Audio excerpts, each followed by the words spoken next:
Learning with Subrata YouTube চ্যানেলে তোমাদের সকলকে স্বাগত। দ্বিতীয় পর্যায়ক্রমে মূল্যায়নে ক্লাস 5-এর যে প্রশ্নপত্রগুলো সংস্থার, তো তার একটা সেট নিয়ে আজকে আমরা আলোচনা করব। তো ক্লাস 5-এ যারা যারা পড়ো, তারা দ্বিতীয় পরীক্ষা যারা যারা দেবে, তারা এই প্রশ্নপত্রগুলো দেখে যাও। এখান থেকে অনেকগুলো কমন আসতে পারে, আবার হুবহু একই প্রশ্নও আসতে পারে। তো দেখো, পরিবেশ ও বিজ্ঞানে আমরা প্রশ্নগুলো আলোচনা করব। তোমাদের টোটাল 20 নাম্বারের প্রশ্ন এবং 40 মিনিট সময়, 20 নাম্বার 40 মিনিট সময়, পঞ্চম শ্রেণী। বিষয় হচ্ছে আমাদের পরিবেশ, ঠিক আছে? আমাদের পরিবেশ নিয়ে আলোচনা করা হবে। প্রথমে 2-এর দাগে টোটাল 5টা প্রশ্ন দিয়েছে। কি বলেছে? সর্বপল্লী রাধাকৃষ্ণ একজন কে ছিলেন? না, সর্বপল্লী একজন রাধাকৃষ্ণ একজন শিক্ষক ছিলেন। কে ছিলেন? শিক্ষক। স্বাধীনতার জন্য লড়াই করেছেন কে? না, সূর্য সেন, স্বামী বিবেকানন্দ, কাজী নজরুল ইসলাম। উত্তর হবে কে? সূর্য সেন। সূর্য সেন হচ্ছে স্বাধীনতার জন্য লড়াই করেছেন। কলকাতা হুগলি তিস্তা কংসাবতী নদীর তীরে। উত্তর হবে হুগলি নদীর তীরে। কলকাতা কোন নদীর তীরে? হুগলি নদীর তীরে। পরের প্রশ্ন, শান্তিনিকেতন কোন জেলায় অবস্থিত? বীরভূম জেলায় শান্তিনিকেতন অবস্থিত। কোন জেলায়? বীরভূম জেলায় অবস্থিত। জলপাইগুড়ি বন আছে গরুমারায়, ঠিক আছে? গরুমারায় জলপাইগুড়ি বন আছে, ঠিক আছে? পরের প্রশ্ন কি বলে থাকো? 2-এর দাগের 5টা প্রশ্ন দিয়েছে। নোনা জলের মাছ, নোনা জলের মাছ একটা কি নাম বলবে? নোনা জলের কি? ভোলা মাছ, তাই না? নদীতে থাকে কি মাছ? ভোলা মাছ। ভোলা মাছের নদী জলে। দার্জিলিংয়ে কি বিখ্যাত? দার্জিলিংয়ে কিসে বিখ্যাত? চা বিখ্যাত। বিদ্যুৎ তৈরি করতে কি লাগে? বিদ্যুৎ তৈরি করতে কি লাগে? কয়লা লাগে। কি লাগে? না, কয়লা লাগে। এখানে আমরা লিখবি, আমি হাতের ডিসপ্লেতে লিখতে পারছি না। পরে প্রশ্ন, আসানসোল ড্যাশ জেলায় অবস্থিত, তাই না?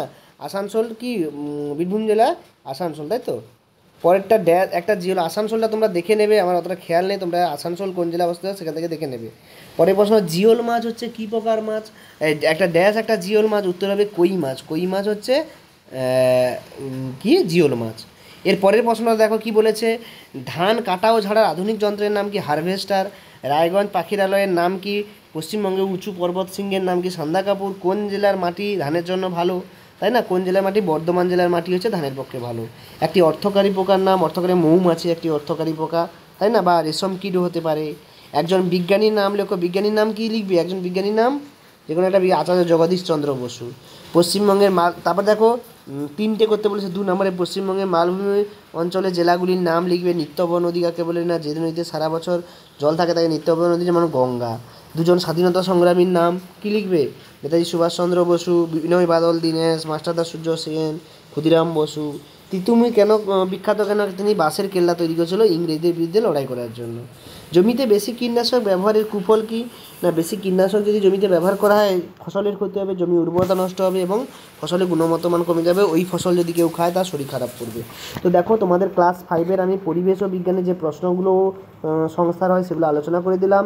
এরকম সমস্ত প্রশ্ন পেতে চ্যানেলটিকে সাবস্ক্রাইব করে রাখো এবং বেল আইকনটি ক্লিক করে রাখো, যাতে আমি যখনই ভিডিও ছাড়বো সঙ্গে সঙ্গে তোমরা নোটিফিকেশান পেয়ে যাও। সকলকে ধন্যবাদ। ভালো করে প্রশ্নপত্রগুলো আলোচনা করবে। তো দেখা হচ্ছে পরের ভিডিওতে।